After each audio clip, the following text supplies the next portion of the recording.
Young guys are walking about playing cotton wool football with their Gucci man bags, thinking they've cracked it. That's the truth. No, it's not, is it not? It's a funny image. There's also a fear for the clubs at times to put them in too early. We still, I know it's a cliche, but in Scotland, a 21-year-old's still a youngster. And the irony in all of this is that Steve Clarke hasn't promoted Lennon Miller into the Scotland national setup. I said this in the show last week. He should be in right now. He should be in. Should be in for me. Every national team with their most up and coming, promising teenager, as you say, Scott, they're in the team at 18, learning. He's not going to be in the team. In the squad, rather. Sorry, in the squad. He could be in and around the squad. Aye. And learning and feeling assimilated and feeling part of it and knowing that he's going to spend the next 10, 12 years as a central part in whatever the Scotland side might look like. Lennon Miller will be there. Yeah. So I would encourage that. I just find it, I'm just mentioning that, I find it slightly ironic that we're talking about why we don't trust young players. We've got an absolute golden goose sitting at Motherwell, and there's a reluctance to bring him, fast track him into the setup. And I do understand the argument. He needs more games. Has to happen soon. He needs more games. Let him play under 21s. Let him come up through the levels. I understand all that.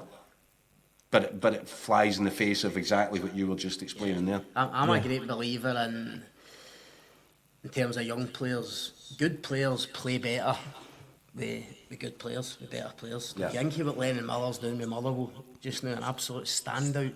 That's no disrespect to the Motherwell squad or the guys he's playing with.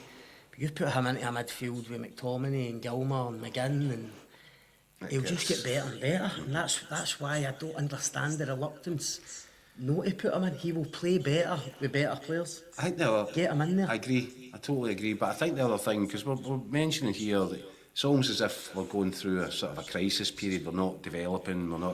This is as good a period as there's been for Scottish football that I can remember, and I don't know how long. Yeah. In terms of producing young players who are making the grade. Yeah. This century. You've just rattled off a few. Well, it goes back further than that, Daniel. Aye. I agree with you. I don't buy it. There's no talent. There's loads of talent. There's no young players. We've got talent all over the place. We're dripping with talent. But we need to play them. Aye, that's true. Well, I know you guys are off to Poland for the game in Warsaw on Monday. Before I let you go from this episode, I need 2 predictions from you for both games. Let's hear it. Both games? Well, I've went for 2-1 Scotland tomorrow night. Have you? Aye, I fancies tomorrow. So have I. Aye. Oh, that's cute. I don't. I just think. I think we've put I think Steve Clarke's put good wee building blocks along the way. Absolutely agree. Nations League campaign, and I think we're just reaching that point where we're going to go and we're ready to get a win. Ready to get a win. I think it'll happen. Croatia. We were the better team in Zagreb. And their manager conceded that after the game. Yeah.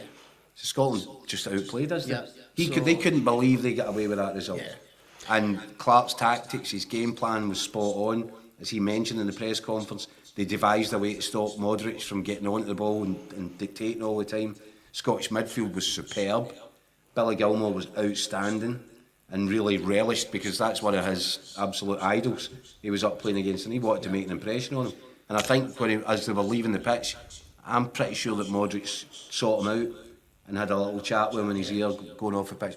So yeah, for all those reasons, I completely agree. I'm going to go 2-1 Scotland. And I'll be happy. I think another sign of progress if we get a point, but I think we can get more from this. Yeah. And also Steve Clarke was quite happy today. When he was in the press conference, he was happy. Steve Clarke. Honestly, I know. That's why I'm saying it. He was quite chirpy. And that might seem daft, but that just told me he's very content with how the squad is shaping up again after the whole Euros debacle. He's in a better place, and the squad's in a better place. Back in a good place. The Euros was players back. The Euros was a bit of a kick in the teeth for all concerned, but it feels better again.